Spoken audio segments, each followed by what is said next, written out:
Kontrolin at panoorin ang football live sa PC. Buksan ang Live Now app sa iyong phone. Pumunta sa Settings. I-on ang View from Secondary Device. Sa live screen ng iyong phone, itap ang Connect. Mag-scroll pababa para makita ang connection code. Sa iyong PC, buksan ang Live Now remote website. I-enter ang connection code mula sa phone papunta sa computer. I-click ang Connect. Tapos, nakakonekta na ang iyong PC? Lalabas sa computer ang controller at live screen. Para i-update ang score, i-click ang Main Scoreboard Overlay. Nagsisync din sa phone ang mga pagbabago mula sa PC. Para i-hide, i-click muli ang pangalan ng overlay. Pumunta sa settings para magdagdag ng replay shortcuts. Pwede mong gamitin ang default keys o palitan ayon sa gusto mo.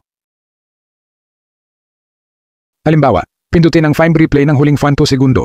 Pindutin ang Enter simula ng replay.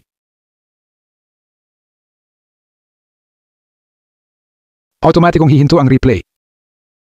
Pindutin ang ESC ihinto ang replay anumang oras. Para sa zoom, i-drag ang zoom bar para i-adjust.